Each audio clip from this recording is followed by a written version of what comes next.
Nossa. Esquece. A aposentadoria nasceu no século XX e acabou no começo do século XXI. Brasil estuda emitir títulos da dívida em moeda chinesa. Tesouro Nacional avalia captar recursos com os chamados Panda Bonds. O Tesouro é Panda Bonds. A operação consiste em tomar empréstimos no mercado da China em renminbi e costuma ser, aí tá aqui, ó. O Brasil vai emitir títulos em moeda chinesa e desafiar o dólar. Qual que seria? Você investiria nisso daí, professor? O que acontece pro Brasil ter assim? Porque assim, a China, muitas pessoas dizem que tá prestes a quebrar. E isso daí poderia ser um problema gigantesco pro Brasil, né? Bom, vamos analisar em 3 Sim. pedaços ali. Pode ficar à vontade. Primeiro assim, É. o investidor que comprasse algum bonde chinês tem caca na cabeça. Ele não pensa, né? Tirando essa vontade política do Lula de ficar junto com ditadores, eu não colocaria um centavo ali. Não faz sentido nenhum, né? Não faz nenhum sentido, por quê? Porque você está saindo de uma moeda podre e livre, que é o real, em vez de ir para uma moeda livre e forte, que é o dólar, você vai para uma moeda podre e presa, que é o yuan ou o ribine chinês. Ponto. Isso não faz nenhum sentido. Qual juros você teria que receber para conseguir correr esse risco? Nossa. Nunca. Eu nunca faria isso. O outro lado que você falou é esse. Você tem um problema chinês muito grande que, basicamente, todo o crescimento populacional da China e o crescimento do PIB, por ter um sistema bancário muito fechado, era em base de tijolo. O PIB crescia porque eles investiram em uma infraestrutura fantástica, É violento. pontes, não sei o quê, mas o cidadão chinês falava assim: eu não confio no governo. Como é que eu vou proteger o meu futuro? Porque não tem aposentadoria, não tem Sim. nada. Vou comprar um imóvel. Quando eu me aposentar, esse imóvel com aluguel vai me dar E X, X. renminbi aí. Isso, e eu vou ter a minha vida ali. Só que a política de um filho chinês, que veio perdurando até 2006, 2007, aí o que aconteceu? Fez com que a população chinesa envelhecesse muito rápido. E todo mundo investindo em imóvel, chegou uma hora que, e é incrível isso, mais de 85% da população chinesa tem casa própria.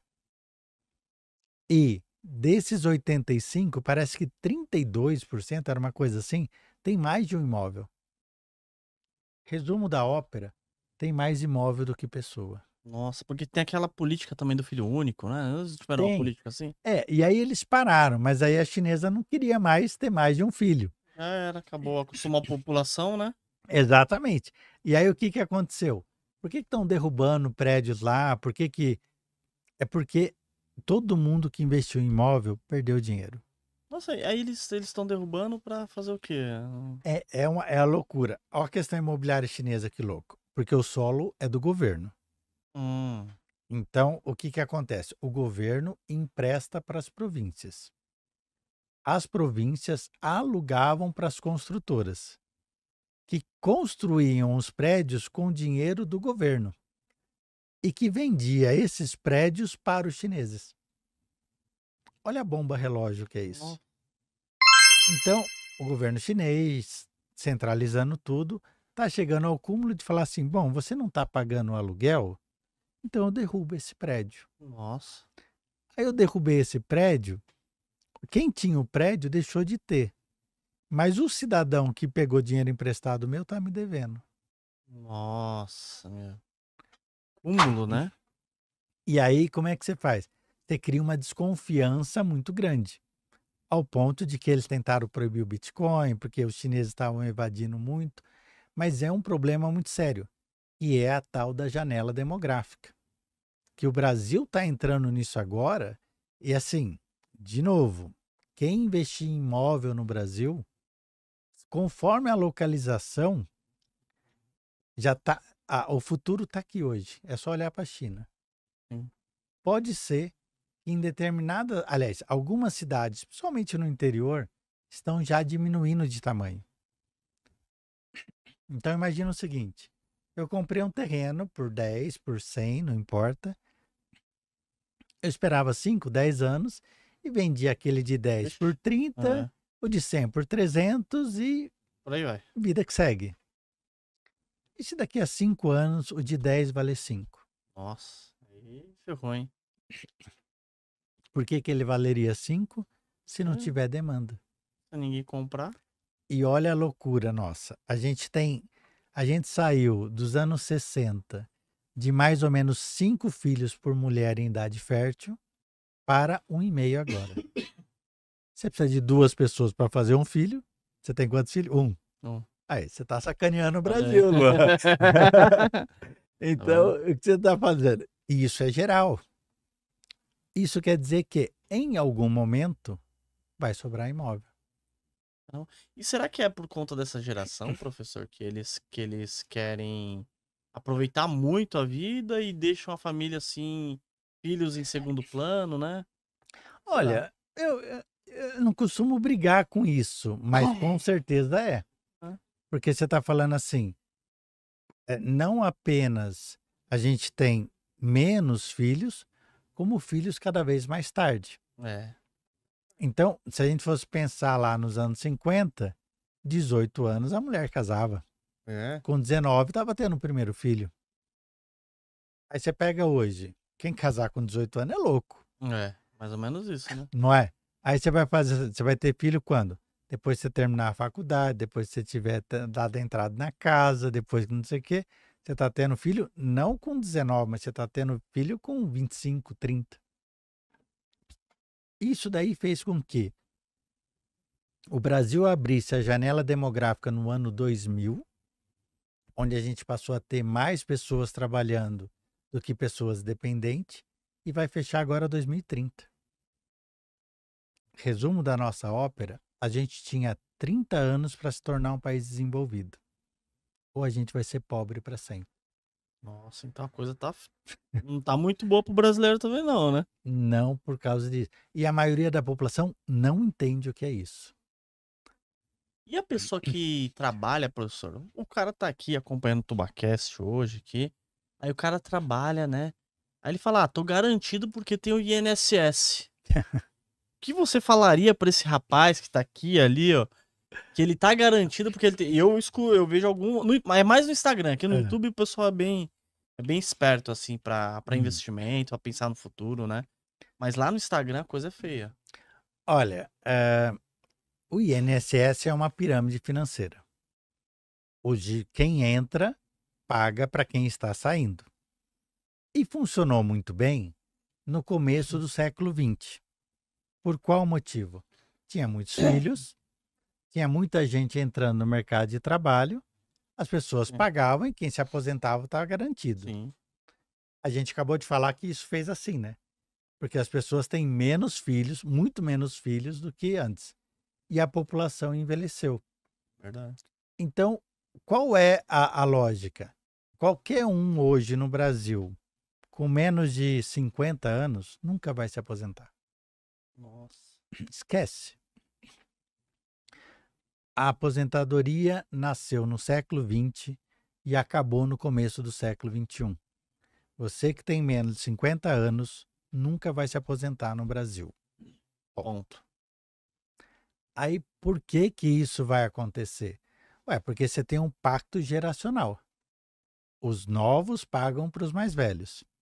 Só que os mais velhos vivem cada vez mais e tem cada vez menos pessoas jovens. Se continuar nesse ritmo, em 2030, nós vamos ter mais pessoas com mais de 65 anos no Brasil do que pessoas com menos de 14. Tecnicamente falando, isso é o fechamento da janela demográfica. O Brasil ficou um país velho. E qual é o problema de ser velho? Eu costumo dizer assim, uma creche. Em uma creche hoje você tem como é que é? Uma tutora para 5 crianças. Sim. Se tiver 6 crianças, você dá um jeito. Se tiver 7 crianças, alguém vai comer terra, mas Sim. vai dar um jeito. Se tiver 10 crianças, joga uma bola lá no meio, Pô, as crianças vai se virando, né? vida que segue. Em uma UTI, você precisa de uma enfermeira-chefe para 5 leitos. Se tiver 6, um morre. Verdade. Acabou. E quanto custa um leito de UTI? E quanto Nossa. custa uma vaga de creche? Verdade. Esse é a bomba relógio do Brasil. Nós vamos. Eu nasci e ouvia. O Brasil é um país jovem. Antes de eu morrer, eu vou ouvir. O Brasil é um país velho. Esse é aquele país que tá exportando mão de obra, né? Tá. Pessoas, né? A gente, se não. E o pior, né? Quando começou esse boom da abertura da janela demográfica, que você tinha mais gente trabalhando, a gente fez Copa, Olimpíada, Petrolão, rachamos de gastar dinheiro com coisa que não servia para nada. E estamos sem infraestrutura. Olha que loucura. A gente está dizendo que o Brasil vai ficar velho em 6 anos. Só que a gente não deu conta das creches ainda. É. E quando precisar todo mundo ir para o hospital? Aí ferrou de vez, hein? Quanto custa isso? Muito, né? Tecnicamente falando, ou o Brasil endireita, ou a gente vai sofrer muito nos próximos anos. A China só parou de crescer aí os 10% porque a janela demográfica delas fechou. A população chinesa, pela primeira vez em toda a sua história, começou a diminuir. Isso é mais ou menos como o Japão. Lembra que eu te falei que eu fui em 89 para o Sim. Japão? Quando foi aquele monte de decassegue para o Japão, começou a ir um monte de brasileiro para lá, o que era isso? A janela demográfica japonesa tinha fechado. Quando eu fui para lá, o papo que eu ouvia da japonesada era assim: nós vamos passar os Estados Unidos, porque o PIB japonês Tá subindo. estava subindo, quase desafiando os Estados Unidos. E aí o Jardim Imperial, que era do imperador lá em Tóquio, um metro quadrado de Tóquio comparado ao Jardim Imperial, valia mais do que o estado da Califórnia. Caramba. Para ter ideia, Tá muito valorizado. Fechou a janela demográfica, eles aceitaram um monte de gente trabalhando lá, a população foi envelhecendo, pessoas mais velhas consomem menos, eles foram perdendo os Estados Unidos, foram passados pela China, foram passados pela Alemanha e vão ser passados pela Índia, e o país vai estar empobrecendo nobremente. Japão, tudo pronto, super tecnologia, tudo certo. A Europa empobreceu, quando saiu a zona do euro, o PIB da zona do euro era igual ao dos Estados Unidos. Hoje a zona a zona do euro ela é 25% menor que os Estados Unidos. Por quê? Itália envelheceu, França envelheceu, Espanha envelheceu, Portugal. Nossa, tudo... E isso é o fechamento, é o impacto do fechamento da janela demográfica. Só que a Europa também está tudo pronto. Qualquer um que vai na Europa, você fala, cara, né, queria morar aqui, porque está tudo pronto. O que está pronto no Brasil? Nada, né? Não consegue manter uma via de qualidade, assim, uma infraestrutura de qualidade, né? Eu peguei o Uber para vir para cá, o que tinha de buraco na... Oxe, a gente não conseguiu resolver buraco no asfalto. Como é que a gente vai resolver isso? Vai ser complicado. Vai ser muito tenso, hein? Vai. Inclusive, por isso que empresas acabaram saindo também do Brasil por conta de... Não só mão de obra, mas por conta de impostos fiscais, né? Tem até o caso da Ford, né, professor? Você acha que empresas igual a Ford saiu do Brasil, assim? São 2 pontos, né? A Ford está se especializando no que ela faz de melhor, que são aqueles SUVs e picapes, né? E a outra coisa é que produzir no Brasil com uma produtividade baixa, e aí está ligado à educação, né? quem trabalha numa montadora de peças no Brasil produz 3 vezes menos que um alemão. Nossa, então ó, a produtividade do brasileiro é baixa? É baixíssima, por isso que o salário é baixo. Mas é baixíssima porque a educação é péssima. A educação Paulo Freire, blá, blá, blá, que a pessoa quer mais questionar o processo do que ser Do que produtivo. aprender a fazer, É, né? e aí, como é que é? A primeira-dama não estava falando problema lá? Tá, ela fala um monte de coisa É, sem noção, errada. aí você está falando assim, então você tem esse problema. E a outra coisa, mesmo empresas que não estão, não decidiram não mudar, né? Porque não ia produzir mais Ford Ka, o Eco e tal, ia mudar. Mas empresas que continuam no Brasil mudaram o processo. Por exemplo, a Peugeot, a Jeep, a Renault, se não me engano, estão montando na Argentina.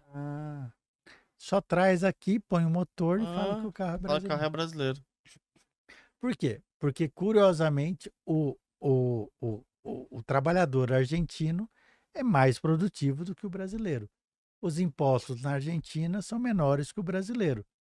Pronto. O empreendedor tem que seguir, Ele tem que ir dando um jeito, né?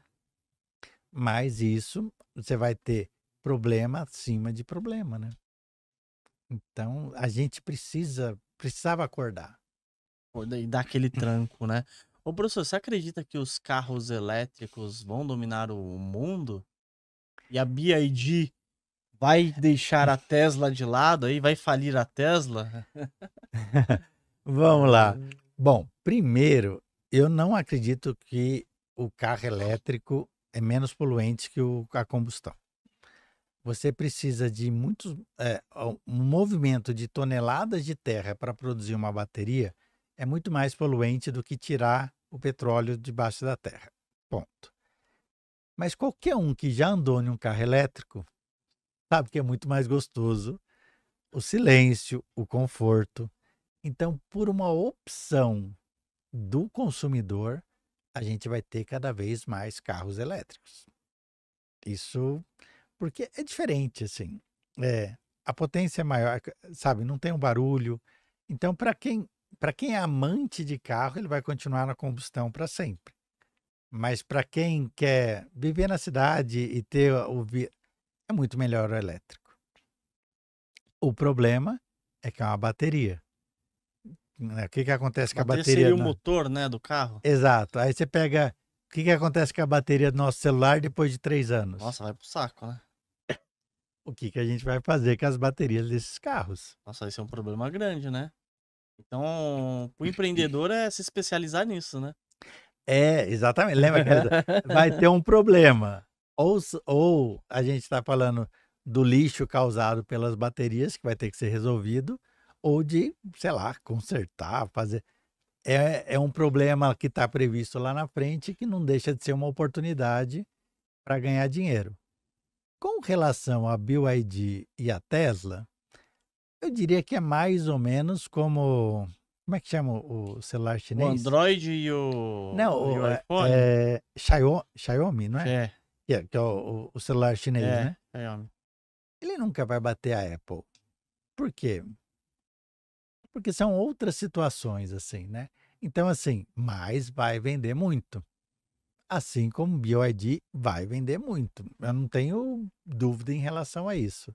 Eu só não sei exatamente como é que vai ser aqui no Brasil, porque aqui, visto a história dos bondes chineses, Nossa. você está falando que é um Lula cada vez mais vermelho e que pode ser que, assim como o Trump vai proteger a Já tá Tesla protegendo, né, de alguma maneira ali. lá, aqui a gente vai proteger a BYD e vamos Nossa. quebrar as montadoras locais, né?